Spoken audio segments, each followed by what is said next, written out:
Oh, I just have such a deep love for these characters. Oh my goodness. One day I will reread this when I'm emotionally ready. It's gonna be a while.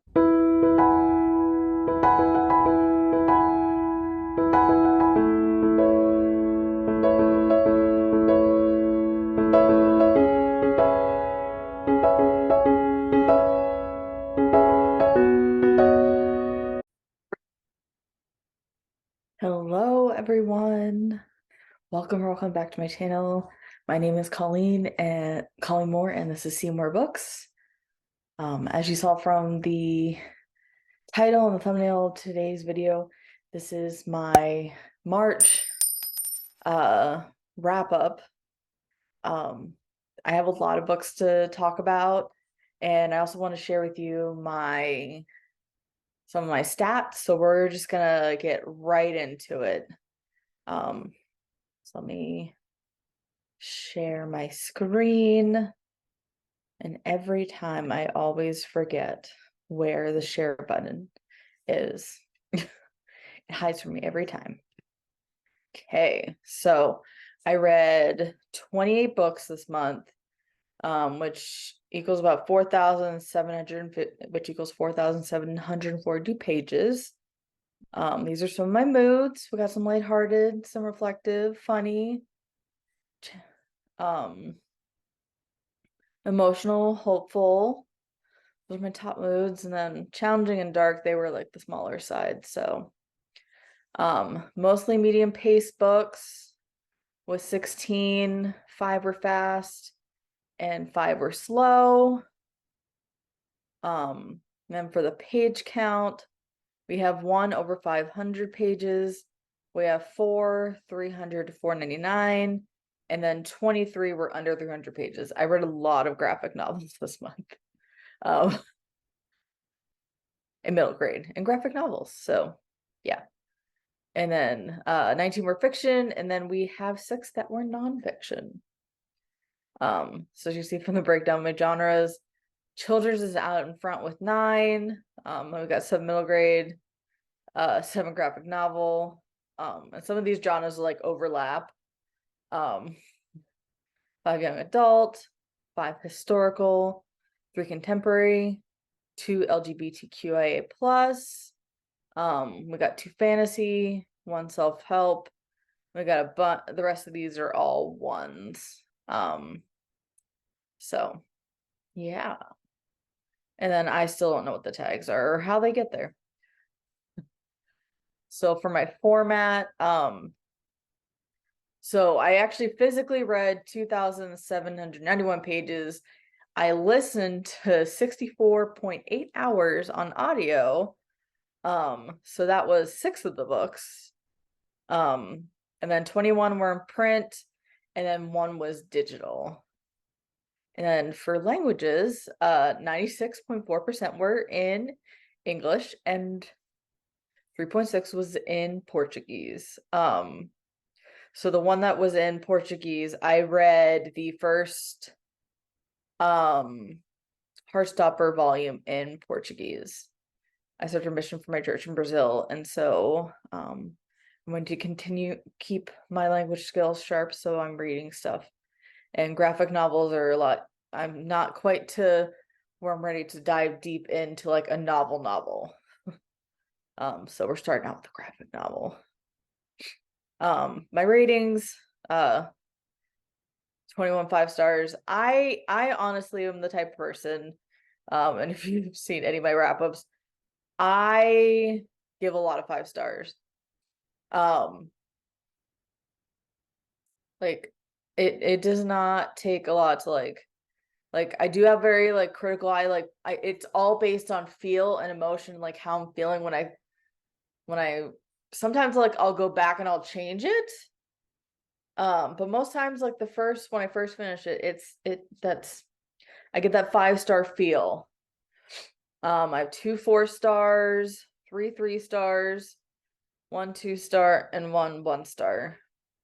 What was that 1-star? Well, we'll get around to that. And then my pages were all over the map, so yeah. So we'll head over to my PowerPoint because if you watch any of my wrap-ups, I love my PowerPoint. So let me make my head bubble a little bit bigger if I can. Oh my gosh, let me do it. There we go. Zoom doesn't want to play ball. Either that or my cursor doesn't want to play ball. There we go. Okay. There we are. So I started off the month strong with the storied life of A.J. Fickery on March 1st. 5 stars. Oh my goodness. I love this so much. I read Tomorrow near the end of last year, and I really enjoyed that. I gave that 4 stars. I didn't quite get the 5-star feels from that. But the story life of A.J. Fickery, like, oh my goodness.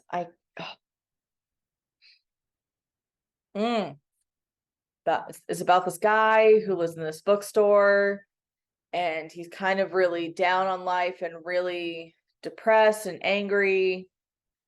His wife had died, and then suddenly someone leaves a baby in his bookstore and is like, I would like you to raise my child. And so that's how things start off, and life changes, and it's just such a beautiful story. I absolutely loved it. Devoured it in one day. One day I was listening to the audiobook and I was like, can it get any better? I submit that it cannot. So yeah, I absolutely loved it. And then this is one of my favorite authors that does wordless picture books, John Hare. This is the 3rd in his field trip series of wordless picture books. So this is Field Trip to Volcano Island, and it was just as whimsical and magical and so fun as the other ones. So the first one was Field Trip to the Moon, which I just actually used in a story time on Monday, and then the other one is Field Trip to Ocean Deep. Highly recommend picking them up. Just the way that he is able to tell such a deep and vivid story without words. Absolutely loved it. And then we have Milk and Juice, a recycling romance. This was super cute. I didn't quite get the 5-star, like, I just felt there was something missing, but I couldn't quite put my finger on it. But I did really enjoy the story, and I think that it really teaches kids the importance of recycling. And it does it through a really cute way. And I am going to use this story for a program soon. Then we have the Snowman storybook. So this is actually was originally published as a wordless picture book, and then the author made it so that librarians could use it in a story time and made it with words. I did enjoy it. I gave 4 stars. It just didn't have the same magic as the wordless picture book did. But I still really did enjoy it. And then we had Blur by Min Lee. Oh my goodness. All the emotions. Goes through this journey of this little girl with her parents and like the stages of her life, and I just absolutely loved it. I think that like parents and kids could totally relate to this picture book. And I think parents will weep more than, yeah, like I think parents will love this more than the kids will. They'll be like, how did they get here? Okay, After the Fall by Dan Santat. There's a reason that this picture book won a Caldecott medal. Just read it. I don't want to spoil anything, but just like message me like on Instagram, or just like comment on this video. Like if you ever read it, just come back to it and let me know what you thought. Like the ending, oh my gosh, your mind will be blown.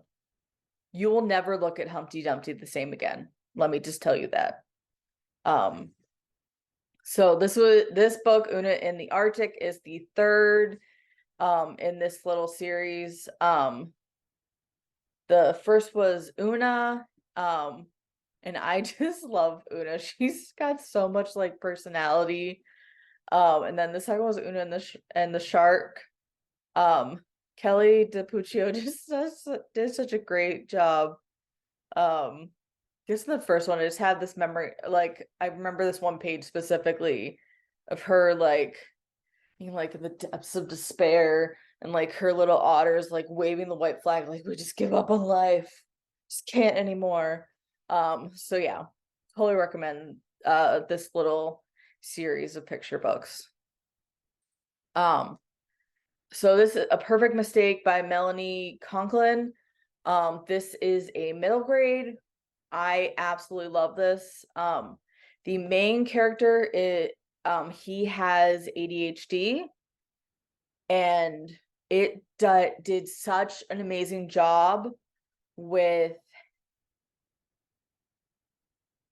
portraying someone that has ADHD. And as someone who has ADHD, I, even though the character was in middle school, like I could just see some of the traits and the things that he was dealing with, like just the ADHD tendencies. I was like, yeah, that's how it is. And some of the other things that he has to deal with, he's only in like middle school, and he had like a huge growth spurt, so he's like 6 feet tall, and everyone's still really small, so everyone thinks he's like an adult, but he's still like a child. And so there's like an accident where a friend of his is hurt, and like he wasn't there when it happened. Like he had gone home because he had gotten scared, and so like he's trying to figure out what happened. So it is really good. Highly recommend. Great great ADHD rep. Oh goodness. This was What Happened to You: Conversations on Trauma, Resilience, and Healing by Bruce D. Perry, MD, PhD, and Oprah Winfrey. Yes, I gave it 2 stars. I knocked it 3 stars down by 3 stars. I honestly wished I had read the physical book, because then I could have skipped over the parts that were Oprah. I listened to the audiobook, and so like on the page, like it's like a conversation sometimes between like her and Bruce Perry. And so it's like, yeah, so Bruce, like it's like this. And like so all the other people in my book club were able to like skip over her parts, but like I could never tell how long they would last. So I was like, mm, yeah. So I thought there was really interesting information in here. Um, I just felt that like, mm, yeah, I just didn't think that. I thought that some of the information, like her background that Oprah brought, some of it was relevant, but like all of her interjections, not necessary. Not necessary. Um, and just the whole like epilogue and the really personal, tender moment that she shared. Honestly, that was, I think I was just really annoyed with Oprah at that point, and I just felt like that was a moment that shouldn't have been shared in a book, that moment should have been kept private. But that is just my personal opinion. I know that there are people that really enjoyed this book. So, but that was just me. But I know I did find good material in this book, but overall it just didn't work for me. We are here, 30 inspiring Asian Americans, Pacific Islanders who have shaped the United States. So this was sponsored by the Smithsonian, and it was written by Naomi Hirara and illustrated by Ili Fernandez. 5 stars. This was so well done. Oh my goodness, I learned so much. This is geared toward a middle grade audience. I actually found out about this through one of the adults in the adult book club at my library. But honestly, it's for everyone. And the reason that the Smithsonian came out with this book is because of all of the negative, all the hate that Asian Americans and Pacific Islanders, especially Asian Americans, were getting because of the coronavirus, and feeling like they were the ones, like they were considered like dirty. And I don't believe that at all. And honestly, that just breaks my heart. That they were treated like that. And sadly, it's been a trend that has happened throughout history. And hopefully moving forward, we can learn from our past and be better. So yeah. And even with the new information that's come out about the origins of the virus, I lay no blame to the Chinese people at all. I feel so bad for them. I lay blame to their government. That they would do that to their own people. So yeah, that they would do that to their own citizens, and that they cared so little about their own lives just to try and tear down other people's countries. So yeah, but I highly recommend this book. There are so many amazing people in here. Some that I had never heard of, some that I had. And I'm definitely gonna be buying my own copy because, like, I want to look up like the things that they had wrote and all that, and like it was a library book, and like I was like, are there holes on it? And like I want other people to be able to enjoy this book, so like it's gonna be bought soon. Although I have no idea where I'm gonna put it. And then Front Desk by Kelly Yang. 5 stars. This was a reread for me.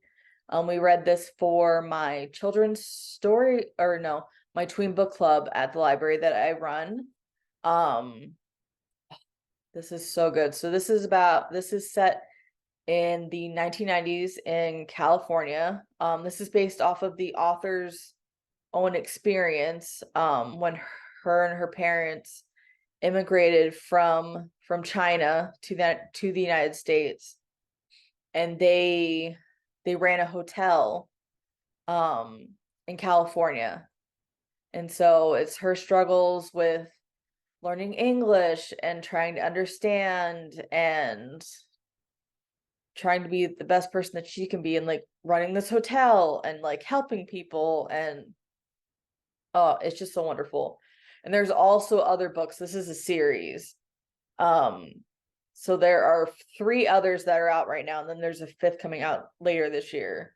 I've only read this one and the second one, 3 Keys, but I need to read the 3rd and the 4th.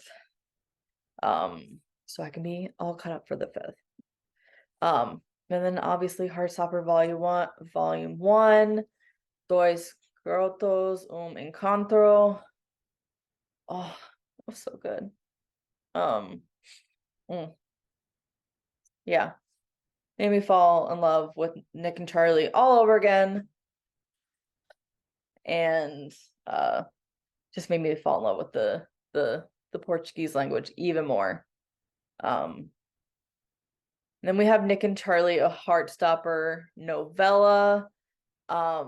This is set when Nick is graduating. Oh my goodness, it's so good. I'm not going to tell you any more than that because it's so short that I just don't want to give any spoilers out, because the more I start babbling, the more likely it's going to happen. So I'm just going to move on. And then I'm going to quickly go through, I'm about to go through like a big string of like graphic novels that I read during a weekly vlog that I did, which I will do my best to remember to put down below. But Swing It Sunny is the second in the Sunny Side Up series, 5 stars. Third one, Sunny Rolls the Dice, 5 stars. This is such a wonderful series. And the fourth one, Sunny Makes a Splash, 5 stars. And I need Jennifer L. Holm and her brother Matthew to write more because I miss Sunny already. Then I read in this during this weekly vlog the graphic novel of The Librarian of Auschwitz. It was so powerful. I dive more into my thoughts, but I think that Salvo Rubio did a wonderful job of adapting this from the novel. But if you want more of my in-depth thoughts, because I have a lot of them. So yeah.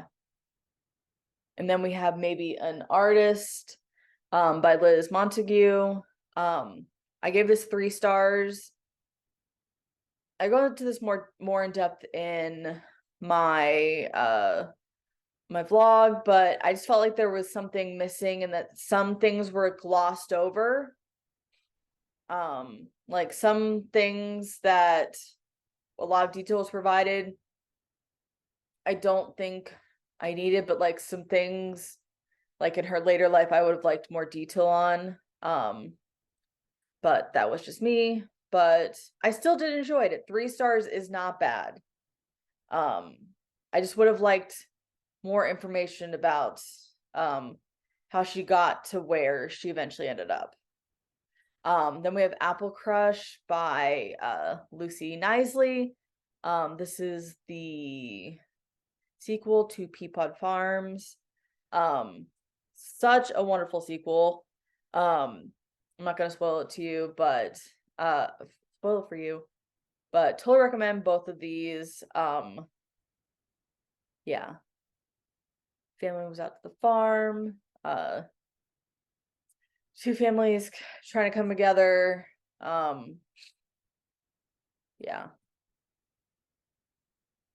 Oh my goodness.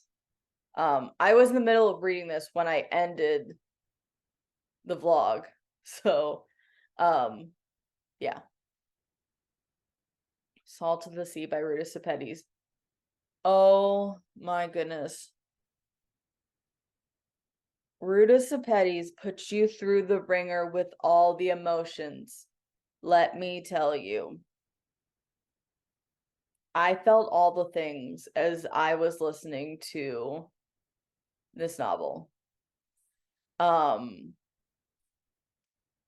It told a story about World War II that I had never heard before. Like, I have studied a lot about World War II.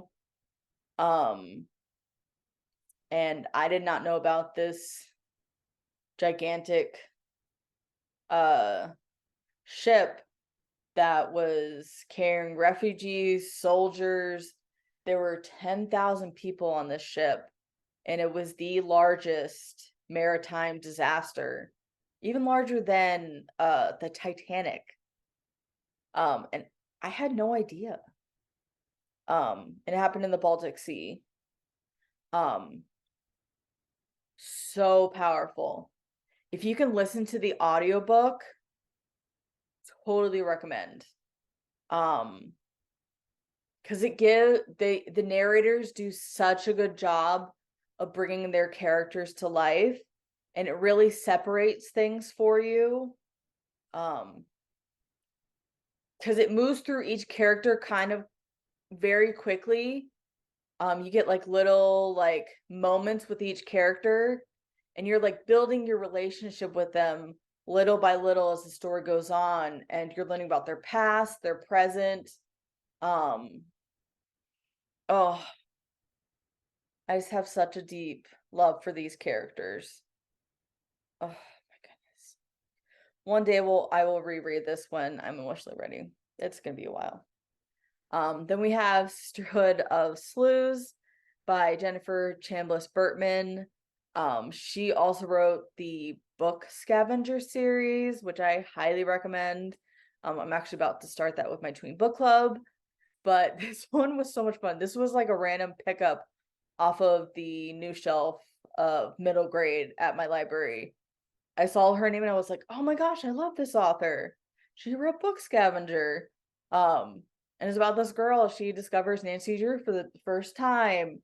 And like this big box of Nancy Drew books gets left outside of her mom's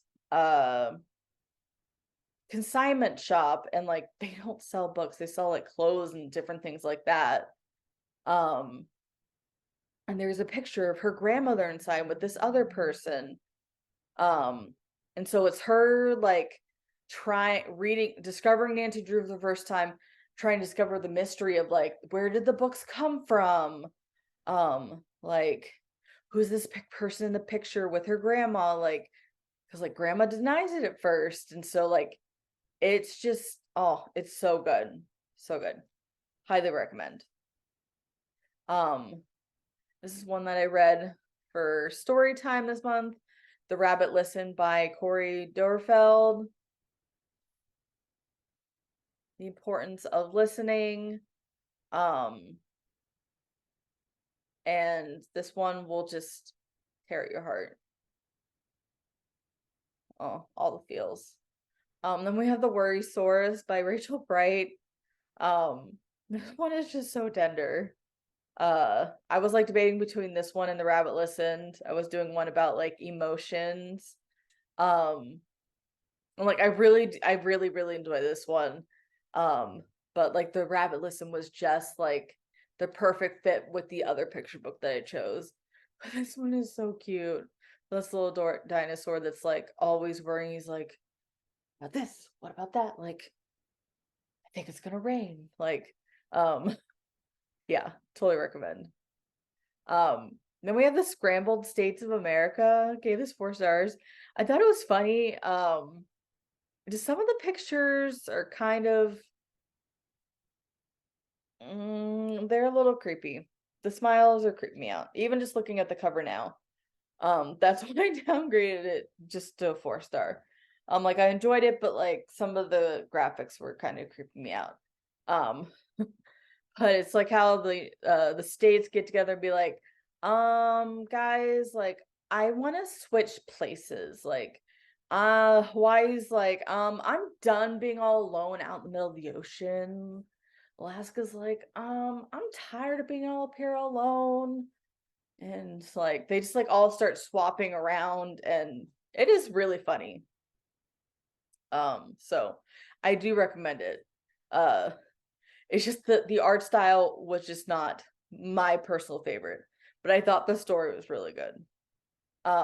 Then we have Do Unto Otters, a book about manners by Lori Keller. 3 stars. Like it was fine. I just didn't appreciate the humor as much. Like I thought it was cute. It was just okay. It was good. Um,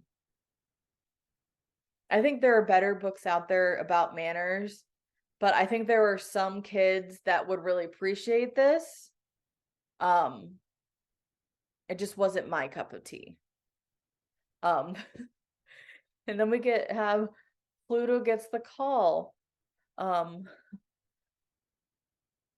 by Adam Rex. And the art was done by Lori Keller. 5 stars, folks. Oh my goodness. This is so good. Cannot even tell you. So this is like when Pluto gets the call that he's no longer a planet. Um, so funny. And then he's like taking us on a tour of like the entire solar system. And yeah, it's so funny, adorable. And there's like tender moments in there. Yeah, can't recommend this one enough. Um, then we have the Book of Mormon, another testament of Jesus Christ. I am always reading this book, and so I finished this on March 31st, and literally April 1st started over from the beginning. It My testimony of Jesus Christ strengthens every time I finish this book. And if you have any questions about it, please leave a comment. Yeah, just let me know. And then we have, oh yeah, this was my 1 star. I forgot. Transcendent Kingdom by Ya Ghazi. I wanted to like this book. I did. I really did. I really liked learning about the culture of Ghana. And the characters, like I love the diversity and all that. I just felt that the way the timeline was in the book, it was very confusing, and it made it seem like the main character had like zero character growth throughout the story, like none. And just like the ending, I was like, whoa, whoa, whoa, like how do we get from here? It's like we were at like D, and then we just jumped all the way to Z. I'm like, wait, how did we get there? Like, could we have had like some explanation there? Like, that's not right. Yeah, and just several things were triggering for me. There is it does dive into depression, drugs, character dying of an overdose. I'm sorry if that's a spoiler, but I feel like I should share that. Because those were the things that I found triggering.